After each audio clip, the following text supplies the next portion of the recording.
What's up, everyone? Welcome back to Snack Time. My name is Ben, and in today's video, I'm going to show you a really cool little project called Lab Dash. So this video is going to be a little bit different, maybe a little bit shorter, because I'm not going to make this internet facing. That's probably not a great idea to have your dashboard internet facing. If you decide that you want to see that, then let me know. Maybe I'll make a follow-up. But just wanted to point out this one because I really like this, because a lot of the dashboards that I have looked at in the past require you to do more of the configuration on, like, with JSON files and more manual customization.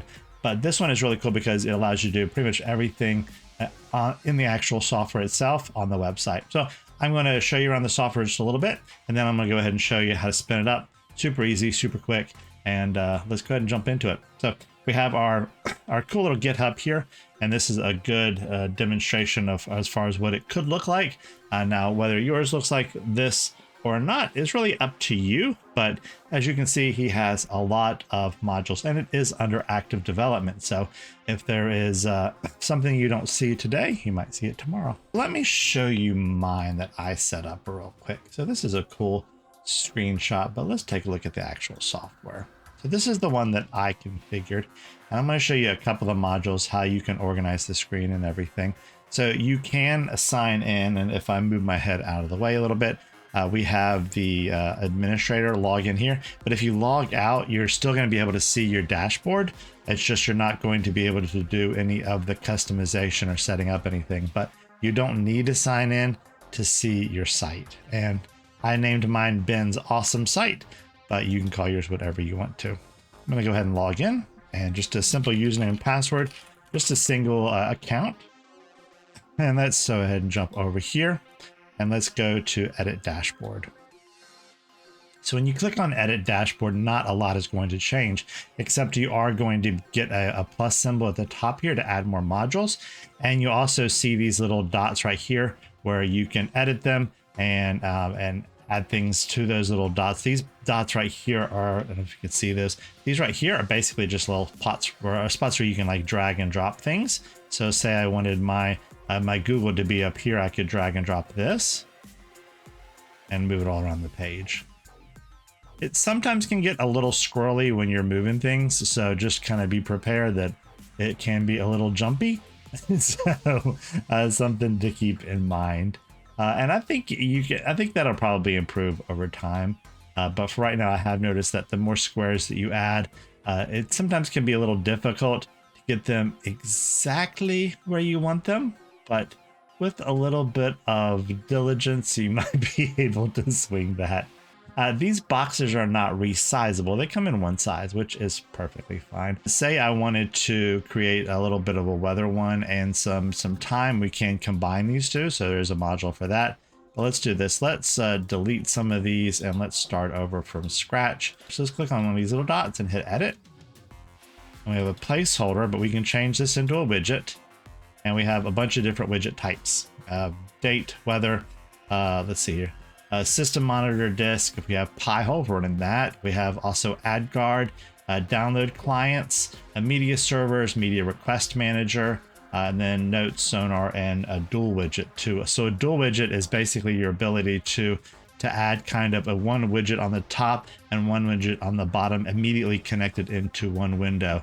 And I don't think you can do that with every widget, but you can do them with a good portion. So like we have date and time, system monitor, Pi-hole. So it's like we wanted to do date and time, and say we wanted to do New York, and we're going to do a search when we find New York, and we'll go ahead and hit update.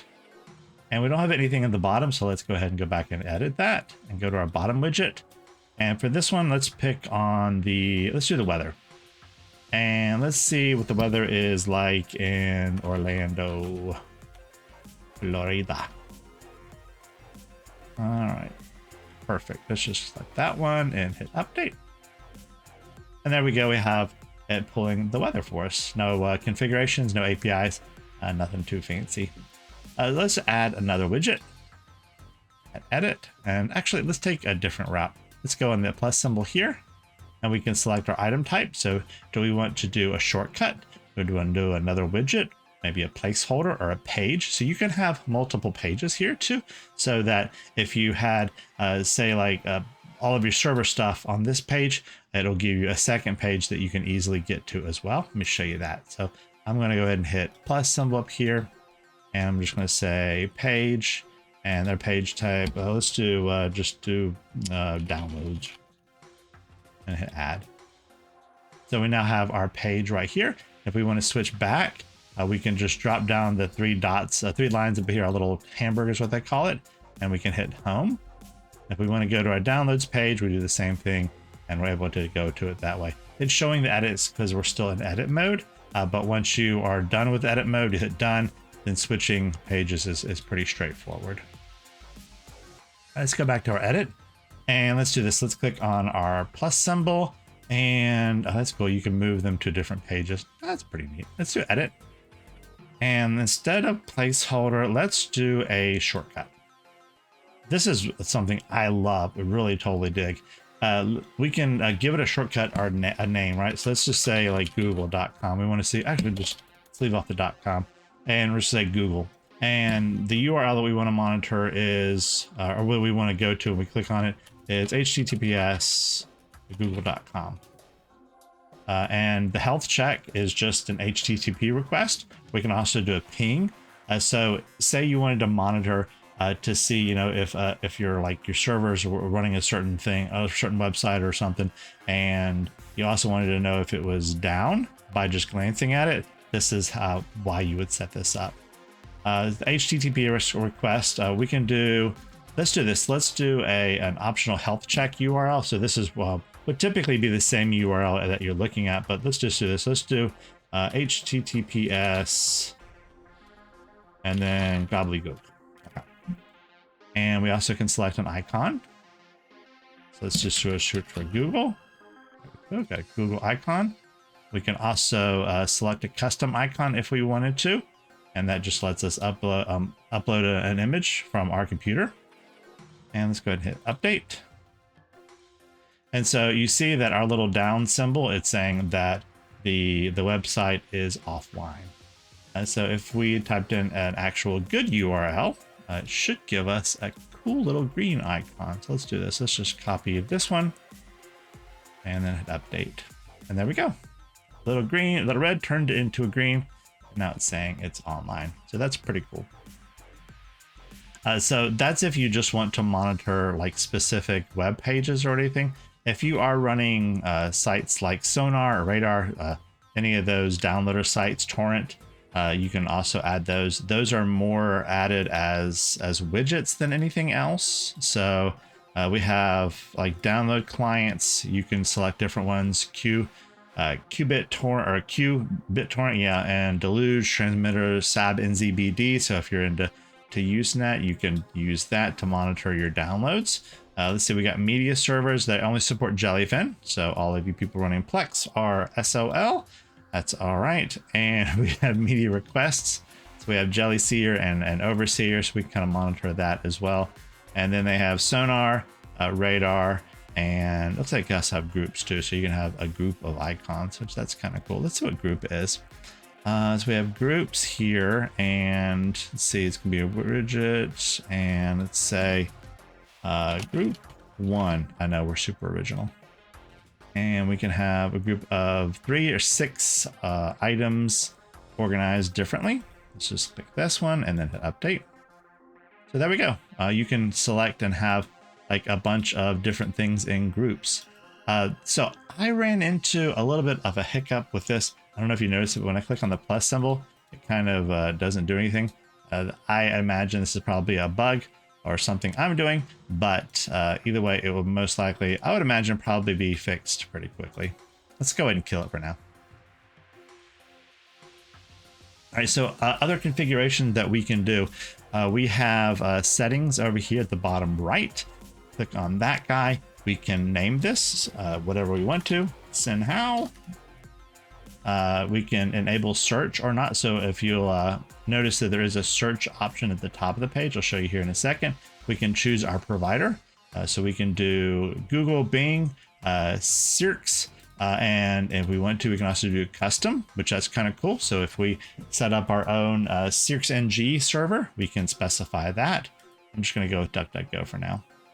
appearance, so we can change the background. All you do is upload a file there, and boom, your background is changed, as well as it looks like you have upload app icons. So those are the icons that we could choose from that long list. You can add additional ones there. And lastly, we have a way to back up our dashboard. So if you want to make sure, hey, if my server crashes, I want to be able to immediately restore this. Super easy to do from here. I'm going to go ahead and hit save changes. Success. And now we've changed our thing to SYNACK. Let's jump out of the settings and see, here's the search engine at the top there. That's kind of cool. Before we install, I want to show you something really cool. This also does have a couple of system monitors that you can set up. They are under the widgets. So we have a system monitor that we can monitor different CPU stats, memory usage, things of that nature. That's a pretty cool one. We can add that guy. So there's our computer. We're in nice and crisp and cool. Let's see, let's check out a couple of the other ones. Do a widget. And let's see here. We got system monitor. We looked at that. We got weather, date. We're fine. Pi-hole. Let's do disk monitor. So this is pretty cool. We can specify which file system we want to monitor, and we can also give it a name as well. Let's see here. Let's go ahead and add. Really not too much to click on there, but like I said, you can add additional volumes or other things that you want to monitor. This one would be a really cool for a dual one. Let's see if it supports that. So let's hit edit dashboard. Let's see, does it support the, so we're going to go a dual widget and system monitor, yes, and disk monitor, yes, and add. I like the dually a little bit better. What do you guys think? So I'm going to go ahead and delete this one. Poof, gone. And this one too. So you can drag it over there too. There. Beautiful. What do you think? Happy little trees. All right. Are you ready to start the install? I know we've kind of messed around this for a little bit longer than I planned, but I just wanted to show you this really cool a way for you to monitor some of your system stats. All right, let's go ahead and jump into it, and I'll see you over the install in just a second. All right, well, we are going to start where we usually start, and that is over at the GitHub page. All right, so very simple installation. Let's check our instructions here. There we go. Here is our installation. This only requires Docker to be installed. Oh, easy peasy. Let's go ahead and copy our compose file. That's what this is here. And let's head off to our Portainer. Let's say for this, we're going to click on stacks, and let's go ahead and hit add stack. Going to give it a name. How about we be super cryptic and do lab-dash. And let's paste it in here. All right, so what I like to do with all of my Docker Compose files is let's take a look at this and break down all the things that it's doing and just make sure that we are comfortable with those things. All right, let's go ahead and zoom in. All right, so we have our container name, lab dash dash. It's fine. We're pulling the latest image from ghcr.io. And here's something we don't see every day. Privileged true. And what that means is that gives pretty much root level access to the host machine from this Docker container. So that does have certain security implications and does pose a risk. So something you might want to consider before trusting this, unless it's just your home machine, you really don't give a crap. But that is something to consider, that if somebody were to compromise this container, that may lead to some really bad things for your host machine, not just this container. But what it does give the system ability is to monitor the system stats. So when you were looking at that system monitor, that's of your host machine, not just the container machine here. So it does give it a little bit of extra power to do things like monitor your host machine. Moving on, we have network mode, and that is toggled off. And this one says host number for monitoring network usage stats. Run UFW allow on Ubuntu to allow access through the firewall. This comes default as commented out, and I'm just going to leave it that way. That's fine. If you decide that you want to uncomment it out, I didn't have any problems running any of the monitors with this commented out. So, you know, like I said, it's up to you. All right, so moving on, we have our ports, and this is the port right here on the left, the 2022. That's the port it's going to be listening to for traffic on your host machine. And this is the port that it's piping it over to on the container. So if you wanted the website to be set up on a different port other than 2022, you can change it here. And let's say we'll just do 2052. That will still, it'll forward any traffic goes to 2052 over to your 2022, which is where the container is expecting to hear that traffic coming into. So up to you, totally really a personal preference. Your secret key. So this one is any random string used for encryption.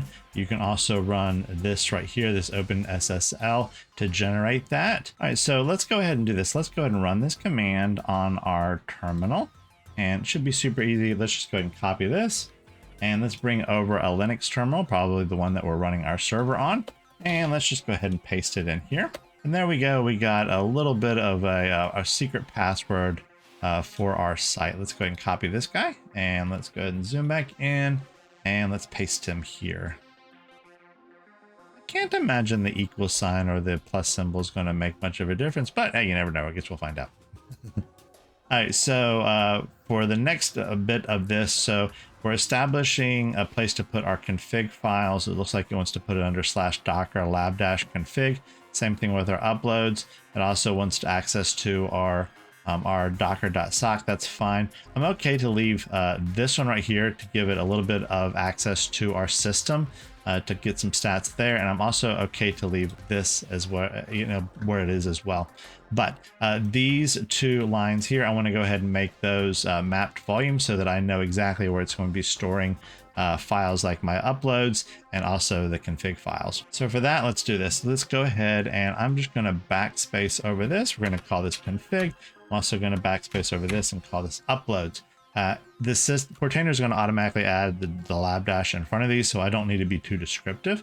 I do need to go ahead and build those volumes. So at the very bottom, I'm just going to do volumes.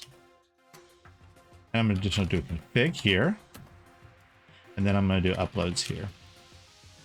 So remember, we do that because if you just ran it as it is without this little space, this little verbiage down here at the bottom, it's not going to know to create those volumes. And it's going to go to map them, and it's going to be like, dude, there's no volumes. And we just need to tell it there is. Just tell it, hey, create them. And then lastly, we have our restart policy is set to unless stopped, which means if our server reboots, this is going to come up automatically unless we stop it before the reboot. And then we have a label. Let's go ahead and zoom out, and let's go ahead and build this guy and see how it goes. I'm going to hit deploy stack. Easy peasy lemon squeezy. We have our lab dash created. So if we go under here, we can check our logs, see if there's any crazy going on. Nope. And we're running on port 2022. Remember, we are listening on 2052.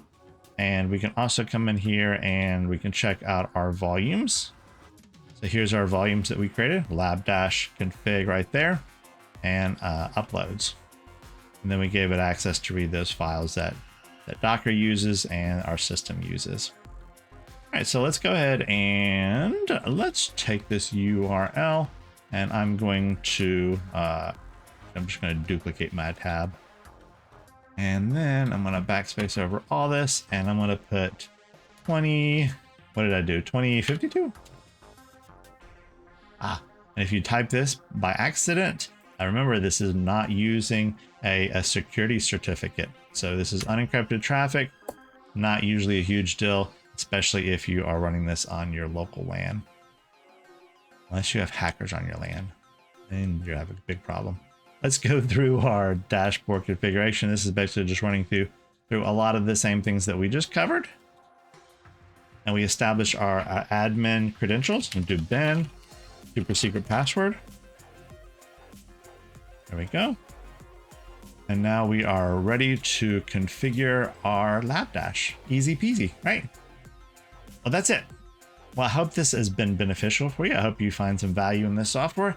And if you do, consider coming back to this guy's GitHub here, Mr. Anthony Gress, and giving the guy a star. You know, just pop that little star button for him just to show him that you love him.